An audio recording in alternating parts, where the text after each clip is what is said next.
Este foi talvez o melhor jogo de futebol de toda a década de 90 em Portugal. E certamente um dos mais extraordinários derbys de sempre.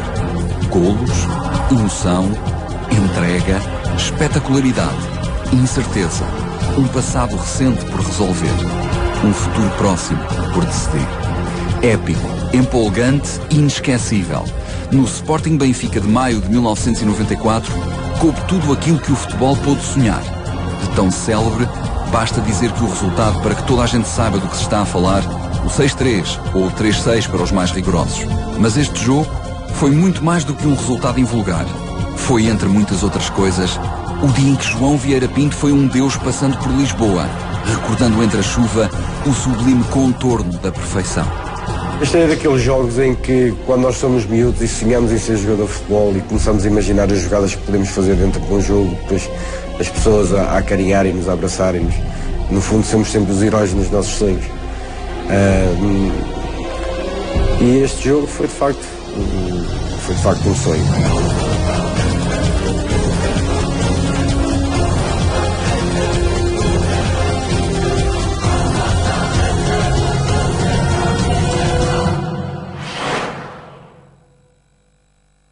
14 de maio de 1994.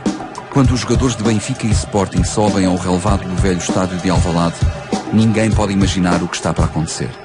Chove naquele fim de tarde de sábado. Chove como tem chovido nos últimos dias em Lisboa. O relevado está pesado. O dia cinzento.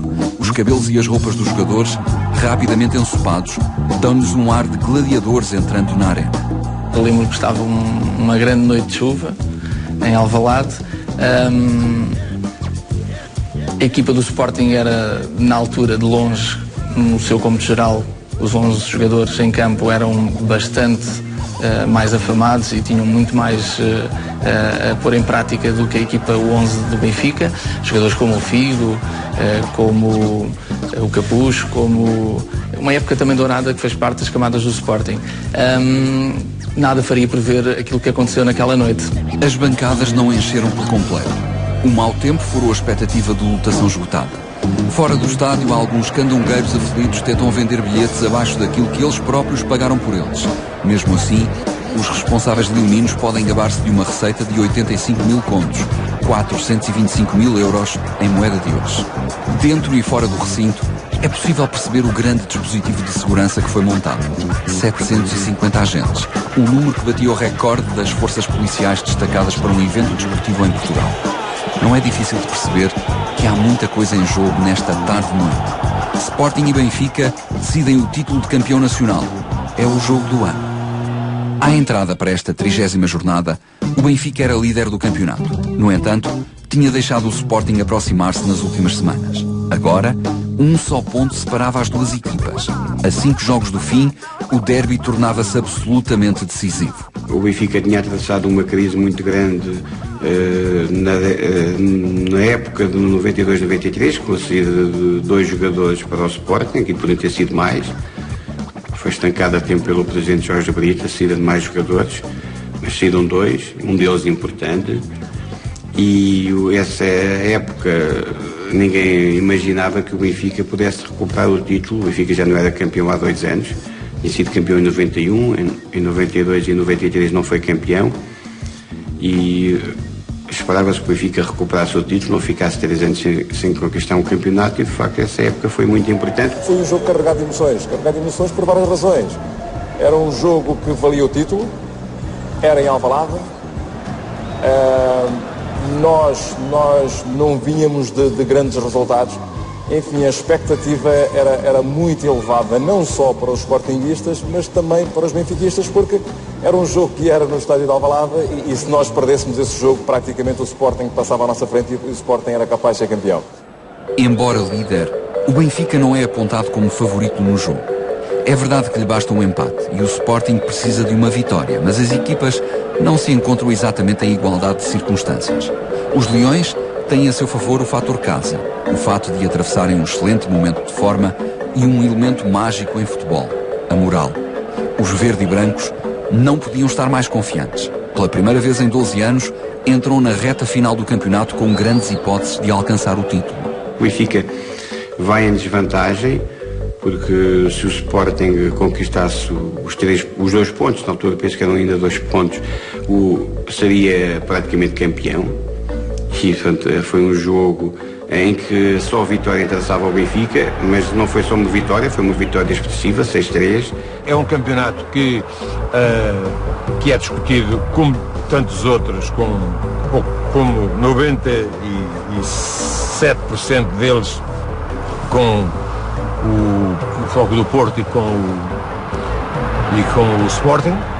Um Sporting muito forte, um Foco do Porto também, e que estávamos numa disputa direta nessa altura, quando deslocámos a Alvalade, tínhamos, salvo erro, um ponto de avanço sobre o Sporting. Isto ainda estamos em vitórias a 2 pontos, e que nos leva a um dos jogos que marcam a história destes 2 clubes. Era um jogo tudo ou nada para as 2 equipas, qualquer uma delas podia ganhar o campeonato, e se calhar quem teve, a verdade é quem teve mais nervos de aço, quem encarou, quem estava mais forte de cabeça e com uma equipa unida, ganhou o jogo, e penso que foi esse o caso do Benfica. Foi um jogo, foi muito importante. Esse jogo também foi no final da temporada, e lembro-me, era 1 ou 2 semanas antes, já começou a criar aquele ambiente, e um jogo muito importante. E o Sporting tinha também uma bela equipe, uma equipe excelente. E tinha lá Figo e Balakov, tudo. Era um bom duelo. Houve ali um lado de karma absolutamente extraordinário, porque de facto este jogo acontece depois do chamado verão quente, e portanto havia muita coisa em jogo. Era o campeonato, era um grande rival, e obviamente esses jogos são sempre importantes, não importa quantos pontos as equipas tenham, significam sempre muito. E depois havia um lado de vingança, porque não usar a palavra. A jornada imediatamente anterior ao derby foi um terrível presságio para os encarnados. Em casa e diante do Estrela da Amadora, o Benfica deixou-se escandalosamente empatar, depois de ter estado a vencer desde o minuto 12. Para além do péssimo resultado, há também a registrar uma péssima exibição. Os comandados de Tony parecem cansados, desinspirados e estranhamente incapazes de se motivar para correr em direção ao título. O Estrela também sempre foi uma equipa com bons jogadores, porque conseguia jogadores emprestados do Benfica, do Sporting, e portanto na altura do Porto ainda não, mas era uma equipa também, e nessa altura eu não sei se não, o Estrela da Amadora era uma equipa muito com o Fernando Santos, armava sempre aquilo de maneira que o Benfica em casa tinha algumas dificuldades. Isso não foi um campeonato, mesmo eu lembro de alguns jogos em casa que não eram aquelas vitórias folgadas, aquilo parecia que era sempre tudo arrancado a ferros. Fomos para estágio logo após o jogo, ainda tínhamos uma margem, íamos à frente do Campeonato Nacional, portanto foi um percalço que tivemos nesse dia. Um mau jogo, mas que ali as consequências eram logo, portanto fomos diretos para estágio. As nossas esposas e namoradas foram para casa a ser insultadas pelos adeptos que queriam a vitória, e que se calhar íamos com uma folga para o jogo com o Sporting. Os russos estavam suspensos, as pessoas não se apercebem disso, não recordam-se, os 3 russos estavam suspensos pela direção e pelo grupo de trabalho, portanto não participaram desse jogo, era menos opções que o Tony tinha. No futebol nós costumamos dizer que depois de um mau resultado vem sempre um grande resultado. E esse jogo realmente com o Estrela empatámos aqui em casa, não jogámos muito bem, mas em Alvalade conseguimos fazer uma excelente exibição e contrariar o favoritismo do Sporting. É tradição dizer-se que é a equipa que está em pior momento que vence o derby, mas sabedoria popular não é ciência, e o Benfica sabe que para vencer tem de mudar. Tony leva os jogadores para estágio no guincho. Fala-se de mexidas na equipa. Rui Costa, unidade fundamental que tem acusado de desgaste físico, pode ficar de fora. O capitão Veloso pode regressar depois de 7 semanas de ausência por lesão. Abel Xavier está a ser testado num lugar de trinco. A minha formação é como se fosse como um jogador central, ao trinco, à frente da defesa. Por isso é que grande parte da minha carreira no Estrela Amadora e na formação foi feita basicamente nesses 2 lugares. sou adaptado ao Benfica porque efetivamente era um jogador esforçado fisicamente e tinha boas aptidões físicas. E nesse jogo de Alvalade, o Tony surpreendeu toda a gente, aliás, porque uma equipa se prepara para um jogo de tal importância, deve treinar todos os dias dessa maneira.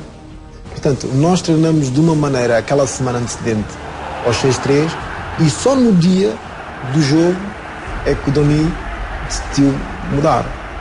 E eu lembro-me que ele chegou perto de mim e disse: Bel, vou fazer uma alteração. Logicamente, eu sendo mais jovem, eu pensei que não ia jogar, que era mais fácil. E ele disse: não, vou tomar uma decisão que vai ser difícil, neste caso do Rui Costa aceitar, mas eu quero dar um pouco mais de consistência e de alguma forma quero jogar contigo a trinco, número 6.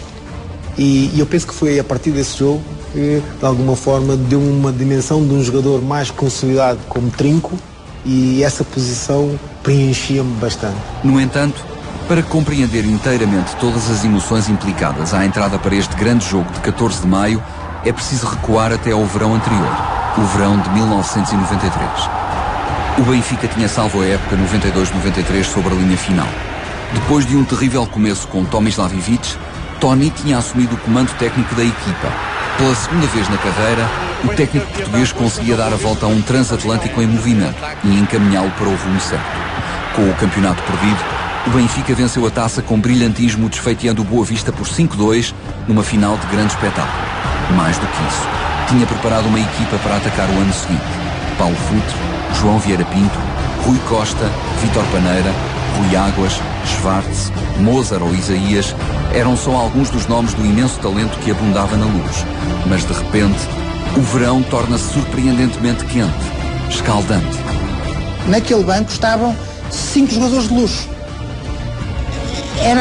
Estamos a falar da melhor equipa em termos de potencial e de soluções, do melhor plantel de sempre que eu vivi no Benfica. Entre 10 de junho e 1 de julho de 1993, o Benfica vive as semanas mais longas da história. A direção de Jorge de Brito luta contra tremendas dificuldades financeiras. Há um passivo monstruoso e fala-se de ordenados em atraso. Mas a desgraça de uns pode ser a alegria de outros. Pela mão do presidente Sousa Sintra, o Sporting vem tentar saquear a Luz. A 19 de junho, Pacheco assina pelos Leões. A 22 é a vez de Paulo Sousa, alegando ordenados em atraso e falta de condições psicológicas para continuar na Luz. Assisti a isso em direto.